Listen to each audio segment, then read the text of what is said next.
साक्षात् परं ब्रह्म तस्मै श्री गुरवे नमः. So there are certain independent thinkers. So they don't take sides, and they don't take sides in the dispute. They don't take side of anybody debating regarding the Tatparya of Vedanta. When there are many schools like Advaita, Advaita, Vishishtadvaita, Advaita, Advaita, and so on, Shuddhadvaita, and so on.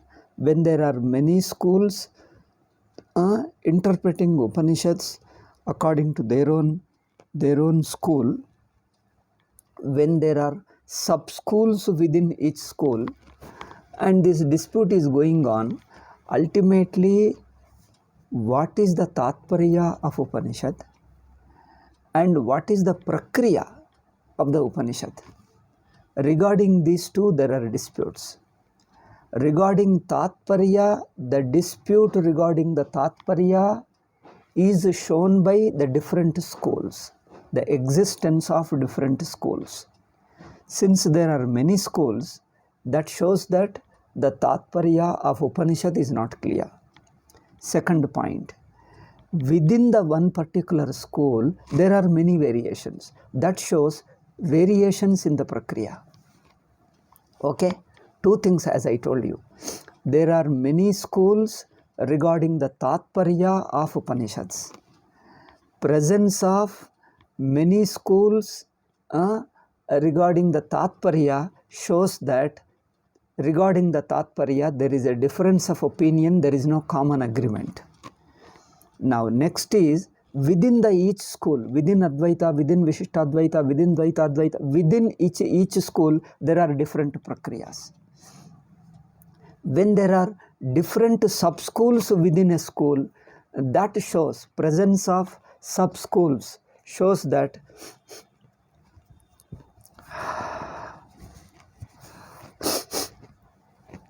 presence of sub-schools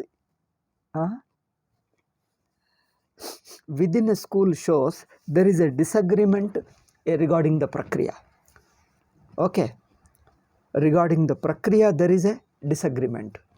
Now when there is a disagreement regarding the Tatparya, when there is a disagreement regarding the Prakriya, so how can you say that we don't believe in the independent thinkers who don't follow Upanishad? Whatever Upanishad says, that is final. This stand is a too shallow, it is a too childish stand. Because you can't just say that whatever Upanishad says, that is final. But what does Upanishad say? There itself there is a dispute. And regarding the Prakriya too, there are differences, variations. So among the followers of the Vedanta, that is Upanishads, there is no agreement, there is no consensus. Regarding Prakriya too, there is no consensus. Then in that case, how can you say we don't believe anybody who doesn't follow our Vedanta? They should be set aside, they should be kept away, their words have no value, we don't have to consider their arguments, their words, don't allow them to participate in our dispute. Those who accept Veda, his views alone should be taken. But you see, even regarding the followers of the Veda, there are so many variations, then where will you go? See, the Swamiji, what Swamiji is telling is, when there are difference of opinion, there is disagreement even among the followers of the Upanishads, even among the followers of one school, whether Dvaita, Advaita or Vishishtadvaita, there are sub-schools. That means when there are different Prakriyas, when there is so much disagreement, there is no common Tatparya, common consensus, then whom to believe, whom to follow? Which school should we accept as the Tatparya of Upanishad? Now, are you aware? Swamiji is replying to Purva Pakshi. Are you aware of this thing? See the problem in it, do you see that? When there are many schools, how can you take a stand that whoever accepts Upanishads, he alone is final, what he says is right? But there are not one person. There are many schools and many ideas. Out of them, which school should be accepted as the Tatparya, as the Siddhanta of Upanishads? Nobody knows what is the Siddhanta of Upanishads. The idea is, the Upanishadic Siddhanta itself is not yet determined, not yet decided. Still people are on the way, disputing, arguing, debating, and nobody agrees. What is the Tatparya of the Upanishad is not yet decided. Then where will you go? Just by taking the Upanishad, the name of the Upanishads, you mean problem is solved? If you say, taking the name of the Upanishad, all the people who follow the Upanishads are Pramanam, but all the people do not have common meaning. Each one is taking his own meaning. The meaning is not yet determined. The meaning of the Upanishad is not yet determined. Then what will you do?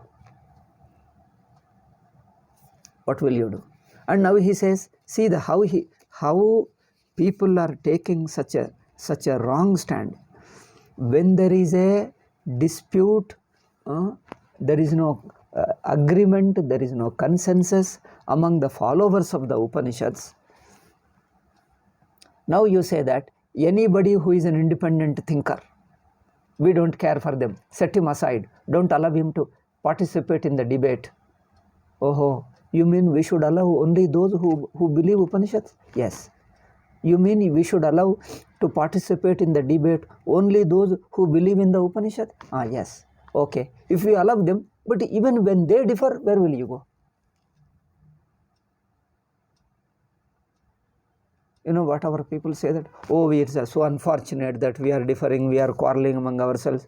They are not just quarreling for sake of quarreling, because the truth is such that we are unable to decide. It is the very nature of the Upanishad is such that we are unable to decide. Instead of finding the solution, you only express sadness, oh, we are differing. Then should you mean that we should not differ, we are all one? One of what? Which one? Okay, just because you have got a goodwill, anybody who looks at Upanishads will look at the same thing? Yenappa, what is this you are talking?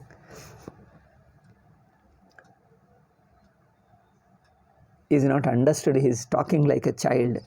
What Swamiji means to say is, when each one is taking one sentence of the Upanishad and taking this as a final meaning of the Upanishad, the meaning is we are unable to determine the final teaching, the central teaching of the Upanishads.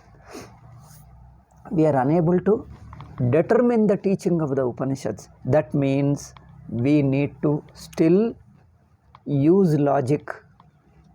That is the idea. You can't just take the book for granted. Whatever Upanishad says, that is the final. Tell me what Upanishad says. Hey, don't ask the question. Whatever Upanishad says, that is the final. Okay, I'll accept. Then what does Upanishad say? Upanishad says there are many people having many views. That means, then how can you make a statement that whatever Upanishad says, that is final? But Upanishad has got a multiple tongues, multiple mouths. Because Upanishadic interpreters have got many views. Then which one should be taken as Upanishadic view? Or you take any view? Any view? There are 5 to 10 schools. You mean all the schools are Upanishads? Oh, that means then if all the different schools mean Upanishad alone, then why not somebody says something outside Veda also is Upanishad alone? See, the way you are talking is such. Any interpretation of the Upanishad is a meaning of the Upanishad. Then in that case, take anything non-Upanishad is also Upanishad alone. That's what some people are doing.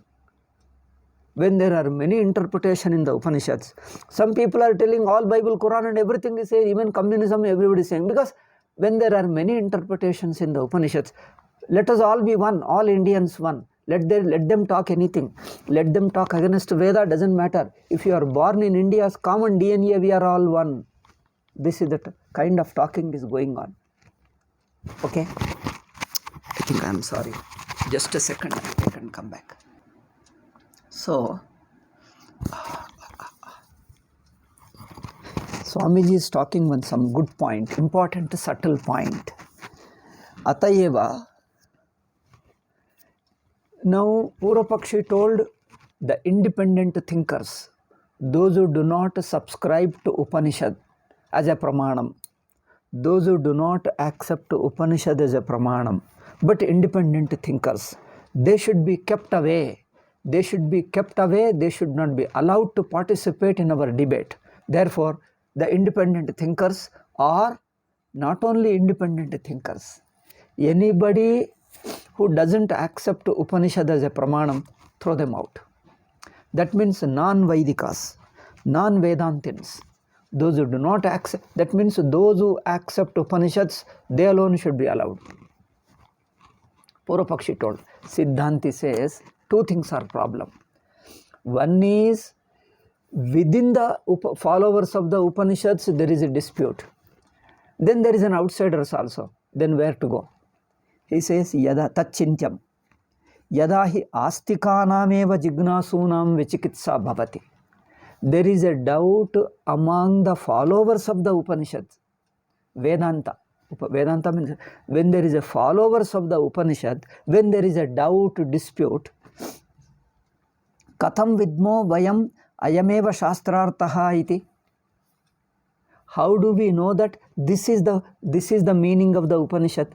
Because each one is differing from other. Somebody says Dvaita, somebody says Advaita, somebody says Vishishtadvaita, somebody says Dvaita Advaita, somebody says Shuddhadvaita, all kinds of things. Then how do you know? Tirtadrisham vipratipattim pashyantaha. Seeing the variations, conflict, disagreement. Vipratipatti, disagreement. Seeing the disagreement,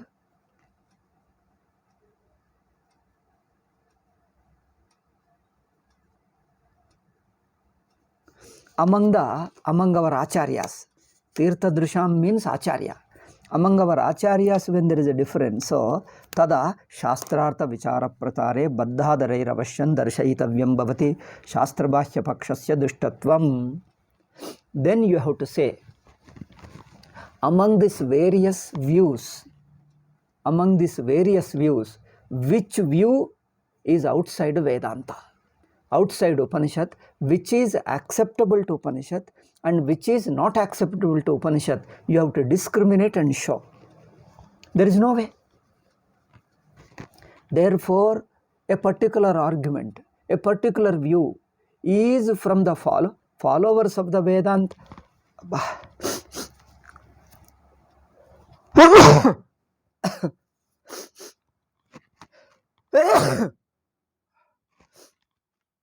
A particular view is whether the view is from the followers of a Upanishad or non-follower of the Upanishad.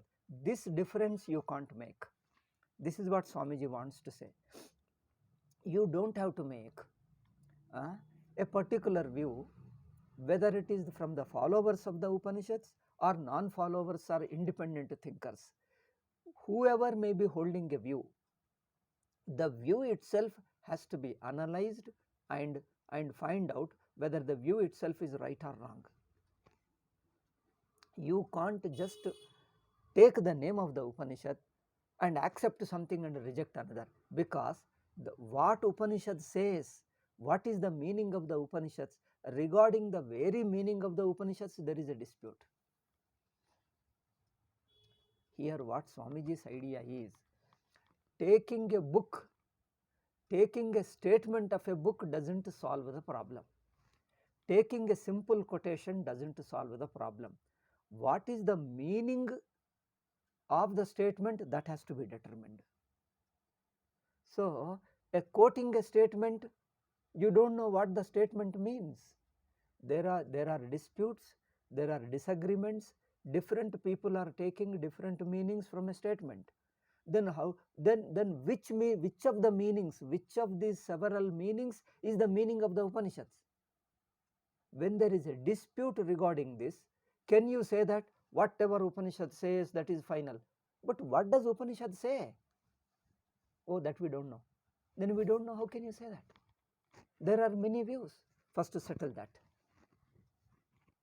Here it says, Katham vidmo vayam ayameva shastrartaha. How do we know this is the Tatparya of the Upanishads? When there are different views regarding the Tatparya of the Upanishads among the very followers of the Upanishads. Tata Shastrartha Vichara Prachare Baddhadaraihi.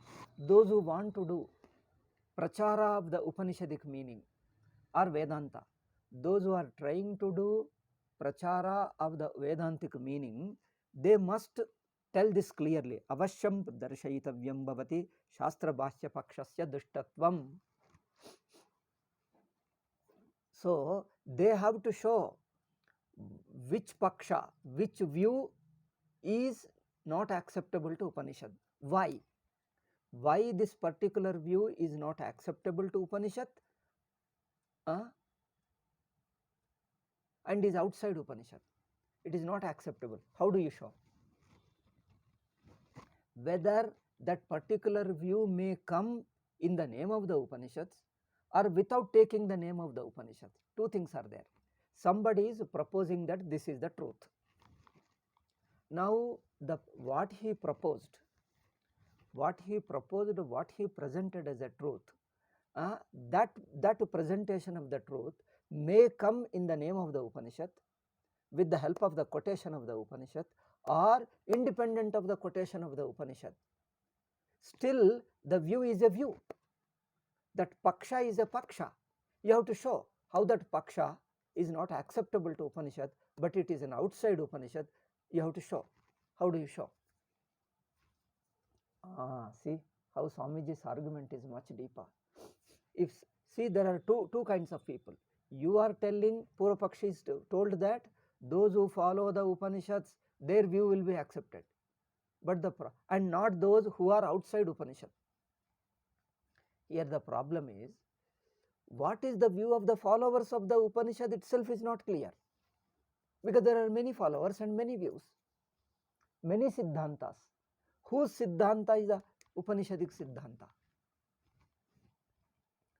Therefore, then what is the solution? Swamiji is giving clearly, whether a particular Siddhanta is based upon Upanishad or independent of Upanishad. Okay? Whether a Siddhanta is based upon Upanishad or independent of Upanishad. Either way, you have to show out of these many Siddhantas which is right and which is wrong. You have to show. How will you show? Some Siddhanta, just a minute, sorry. Each one is disagreeing with other, several Siddhantas. Some are based upon Upanishad, some are outside Upanishad. But there are so many Siddhantas. Out of them, which one is right, which one is wrong? How do you know? Therefore, a quotation, therefore, what Swamiji says is, you take a book is not enough. That doesn't solve the problem. Because if you take a book, regarding the book, based upon the book, there are several Siddhantas. Or whether you are independent, again there are several Siddhantas. Therefore, taking a book itself doesn't solve the problem. Therefore, the Siddhanta has to be questioned with the help of logic. What Swamiji means to say is, a quotation, a book doesn't solve the problem. Okay? Just you take the name of a book. If you take the name of the book, in the name of the book there are many Siddhantas, 5 Siddhanta. Then how do you know which is the Siddhanta of the Upanishad? Therefore, first tentatively, for some time, tentatively set aside the book. A particular Siddhanta, if you propose, if you put forth, whether it is based upon Upanishad or not based upon Upanishad, independent. Okay? The Siddhanta as a Siddhanta has to be analyzed and discussed, because taking a quotation, taking a book itself is not helping, because based upon text, several outside the text, all of them are different views. All these views, all these Siddhantas have to be discussed. Which one is right? That means we have to go more than the text, you have to come to the logic. This is what Swamiji says. Katham vidvo vayam ayameva shastrarthaha iti tirthadrisham vipratipattim pashyantaha. Tatha शास्त्रार्थ विचार प्रचारे बद्धादरैः अवश्यं दर्शयितव्यं भवति. You must so. Those who want to spread the teaching of the Upanishad, the Siddhanta of the Upanishad, must show which is the right Siddhanta of the Upanishad and which is the wrong Siddhanta. Out of the several Siddhanta, whether based upon Upanishad or independent of the Upanishad. Whether based upon Upanishad or independent of Upanishad. Out of all these various Siddhanta, which one is the true meaning of the Upanishads, you have to show. How will you show? How you have to show? Bhavati Shastra Bhashya Pakshatva Dushtatvam. What is not based upon Upanishad is wrong, you have to show. How will you show? Tatha Bhashyairapi Tarkikais Chalit Antakarana Astikanameva Yada Doduyate. 2 points have come. Within among the several schools, among the several Siddhantas based upon Upanishad, okay, 2 points. 1 point is, among the several Siddhantas based upon Upanishad, which of the Siddhanta is the true outcome of the Upanishad and which others are not true to Upanishad. You have to show that. Second point is, all those various schools which are independent of the Upanishad, outside the Upanishads, how they are not true to the Upanishads. You have to show. How will you show? These two you have to show. One is among the various Siddhantas based upon Upanishads, which one is true to Upanishad and which is not true to Upanishad. Which is deviating, moving away from Upanishad, which is deviating from Upanishad, which is not true to Upanishad. And the other one, there are several schools, several Siddhantas independent of Upanishad. Even those Siddhantas also are not true to Upanishad. That also we have to show. Because tatha bhashyairapi tarkikais chalitam antakaranam astikanameva. Now you may say, why do you worry about those who don't follow Upanishad, like the Bauddha, Jaina, Nastika? There are many schools, many Siddhantas outside Upanishads. They don't believe in Veda. They don't accept Veda as a pramana. Believe means pramana. They don't accept Veda as a pramana, like Buddhist, Jainas and many other schools. So why do you discuss them? Anyway, they are not non-Vedic. No, you can't do that. Swamiji says you can't reject them. Because at bhashyairapi tarkikai, because when those Siddhantas not based upon Upanishads independently, they openly claim we don't, our Siddhanta is not based upon Upanishad, it is based upon our own thinking, it is based upon our Guru, our founder, somebody, our Acharya, Buddha, Jaina, Mahavira, or somebody, our Acharya, or some independent, our own Acharya, our own prophet, or somebody. So our Siddhanta is based upon his Anubhava, whosoever it is. But if they bring that this is Siddhanta, this is truth, you have to analyze and show. He says, Tarkikais chalitam antakaranam astikanameva. So those people who are outside Veda, yet they have got their own Acharya, their own Guru, their own prophet, their own founders of their own school of philosophy. If they come with their own argument and say that this is true, this is truth, this is the truth. Somebody says Shunya is the truth. Jainas say that truth is not any fixed thing. It can be this, it can be thing. The truth appears in many ways. So it can have many faces. The truth itself has many faces. Therefore, there is no fixed truth. Anekantavada. Jainas say truth doesn't have a fixed face. It has got many aspects. You may neither this, neither that, neither this, neither this. We can say many things. But Buddhists say, oh, Buddhists have their own Siddhanta. Even among the Buddhists, there are 4 Siddhanta again.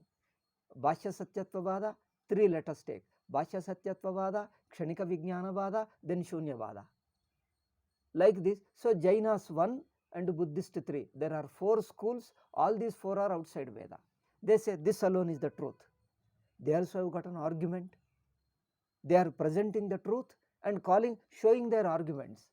Now and they say that what your Upanishadic schools are there, the various schools, Dvaita, Advaita, Vishishtadvaita, Advaita, Advaita, all these various schools based upon Upanishads are wrong. Our school alone is right.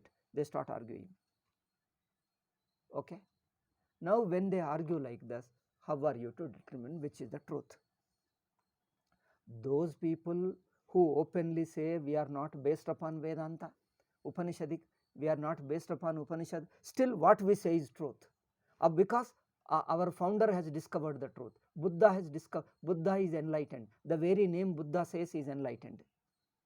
He is enlightened, he knows the truth. Therefore, our words alone, our Buddha's words present the truth. Now, how do you know? Swamiji says, when these people come with a different Siddhanta, though not based upon Upanishads, when they come up with their argument, they try to disturb you. You get disturbed. You Upanishadic follower, though you believe Upanishad is the pramanam for truth, when they listen to their argument, you get shaken. When you are disturbed, what do? Do you help the follower of Upanishad by analyzing Buddhistic Siddhantas, Jaina Siddhanta or Charvaka Siddhanta or any other Siddhanta of any other founder, any other philosophers? Okay, if their various Siddhantas come, do you examine them and show these are all wrong or not? Otherwise, they have got a strong arguments. They come and argue, hey, you follow blindly Upanishad. Our founder is a knower of the truth. Our Buddha is an enlightened man. Our founder is a enlightened person. Your Upanishad is only a blind belief. Dismiss it. Our Buddha's words are valid words and Upanishadic words are wrong. They will dismiss you because Buddha is an enlightened. But what about Upanishadic Rishi is also enlightened? Upanishadic Rishis, Yajnavalkya, and then what you say, all those Pippalada, etc. Prashnopanishad Pippalada, Mundaka is Shaunaka, all these Tittiri also, all these Upanishadic Rishis are also enlightened. If say Buddha is enlightened, but the Rishis also enlightened, then whose one you? So you have to examine all those schools, whether they are based upon Upanishads or independent of the Upanishads. Whatever they present as the truth, all those Siddhantas have to be examined. Okay, Chalitam, because they come with an argument and their arguments, as you listen, even if you are a follower of the Upanishad, you get shaken. Astikanameva tada doduyate katham paraihi shastreshu udbhavyamanaha doshaha uddharaniyaha. Not only they present their Siddhanta, they are refuting Upanishadic Siddhanta, finding fault with Upanishadic Siddhanta. They are presenting their Siddhanta, non-Upanishadic Siddhanta, and finding fault with Siddhanta. Then the followers of the Upanishads get shaken, get disturbed. What will you do? Will you help them or not? You have to examine all the Siddhanta, whether based upon Upanishad or independent of Upanishad. Okay? Whether based upon Upanishad or independent of Upanishads, all the Siddhantas have to be examined for truth, whether they are true or not. How? How will you do that? First, do you need to examine like this all the various Siddhantas, all the various schools? Do you feel that or do you say that no, they don't believe Veda, therefore we dismiss them? Hey, you can't dismiss like that, because they come with their Siddhanta, they argue with you. Our own followers of Upanishad get disturbed, get shaken, because they have got strong arguments. They say that our gurus, our founders are enlightened, Buddha is enlightened. They come with the arguments. What will you do? Our own Upanishadic followers get disturbed, shaken. Then do you have to examine or not? Therefore, katham paraihi shastreshu udbhavyamana. They find fault with Upanishad. They assert that their alone is right. Then uddharaniya iti tadavashyam parikshaniyam bhavati. Therefore, in order to help the followers, the students of Upanishads, in order to help the students of Upanishad, you have to examine all the schools, whether based upon Upanishad or independent of Upanishad. Whatever is the Siddhanta, all these Siddhantas have to be examined and shown which is right and which is wrong. Should we show or not? Is it necessary or not? Is it necessary to examine all the schools, whether based upon Upanishad or independent of Upanishad? Because you have to show if it is wrong, you can't just say, oh, it is wrong. You have to show why it is wrong. Should you not show or not? Okay, it might be wrong. See, two things. All those schools outside Upanishad, and among the Upanishad also there are many schools. So out of them, one school is right and other schools are wrong. So the other schools which are based upon Upanishad, some of them are wrong and some are outside, independent of Upanishads. So out of these various schools, various Siddhantas, how they are wrong, should you show? Is it necessary to show to help our own students of Upanishad? Is it necessary? Yes, then show it. Swamiji, how much he argued all these things, abba. I think you can't imagine this, a man of 20th century, our Akhandananda Swamiji of Vrindavan. Once he, having read this book, he was surprised and he says, Is Kali Yuga mein itna gambhir chintan? What a profound thinking even in this Kali Yuga. Even in this Kali Yuga, so profound thinking. Regarding Sachidananda Swamiji, he says like that. Even in this Kali Yuga, can you expect people of such a profound thinking? See how Swamiji's thinking is. Tarkikais chalitam antakaranam astikanameva yada doduyate katam paraihi shastreshu udbhavyamanaha doshaha uddharaniyaha iti tadavashyam parikshaniyam bhavati shishtaihi vedabhashyamapi darshanam tad asarata prakatanaya shishyanugraha hetoh. Even all those schools based upon Upanishad have to be examined, and all those Siddhantas outside Upanishad also have to be examined. For what? For finding out which is real Siddhanta. Why should we do? You have to show which is wrong, which is right. To help whom? To help the sincere sadhakas, sincere students of Upanishads. Even the sincere students of Upanishad have to be helped by examining all these Siddhantas. Okay? On this point,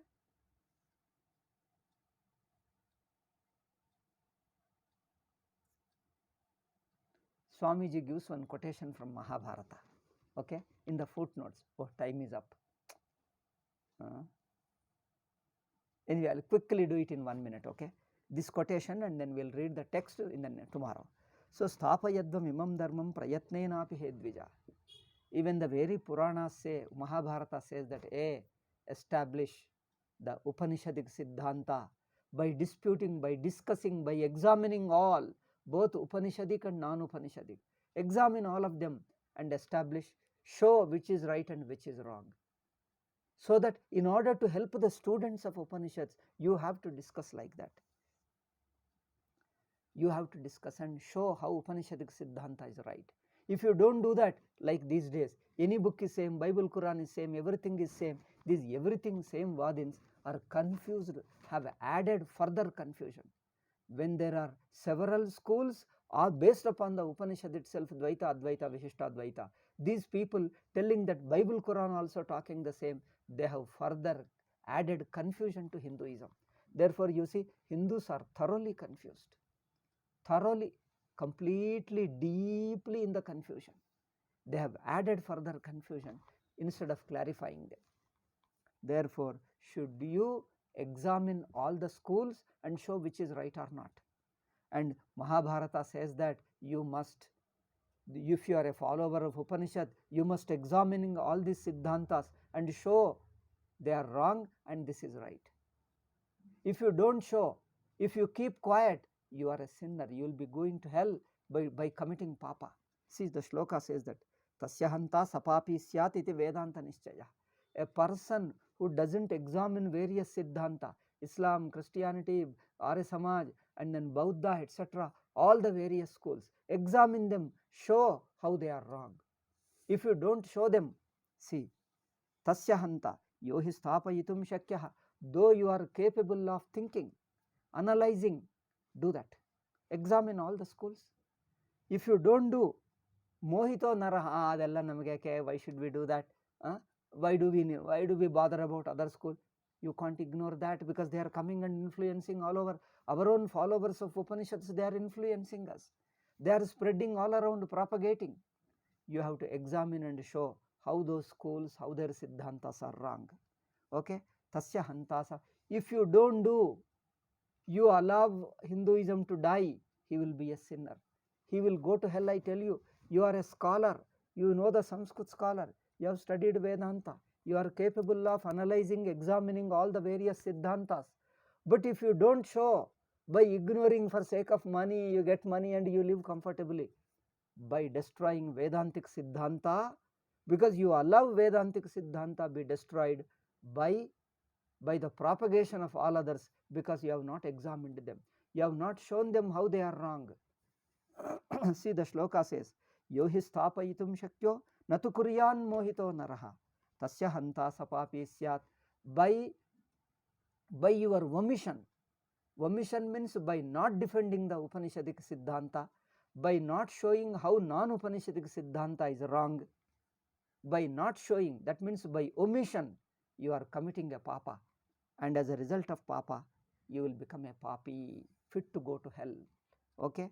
Yes, tapayitum. But whereas a person who knows Vedanta, he should sincerely try, even if he is not much capable, with whatever is best of his, whatever his capacity, according to his capacity, he should try to show how Upanishadic Siddhanta is the right Siddhanta. All other Siddhantas are not true Siddhantas, they are only wrong. You have to examine and tell the people and awaken the people, educate the people. Yasthapayitumudhyukta, who tries and does it, Shraddhayaiva akshamopisan.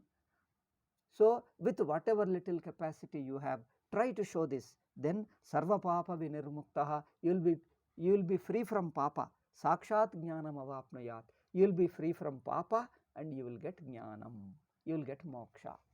See how the Mahabharata is advocating you to examine various schools and show them which is wrong, which is right, which is true to Upanishad. Both, all the Siddhantas based upon Upanishad and independent of Upanishads, all of them have to be examined. You can't just say that, oh, they are not, because if you just dismiss them, they are not, they are coming and spreading, and all our own students of Upanishads, they are confusing. They are confusing our own students. Okay, this next point, some more point is there. I think before I conclude this paragraph, I think another 2 or 3 statements. I think time is up already. 10 minutes I have taken more. We'll discuss tomorrow. Okay. After this, there is much more interesting discussion. Oh, this first chapter is really beautiful. Om Shanti Shanti Shanti. Harihi Om Shri Gurubhyo Namaha. Harihi Om Tat Sat.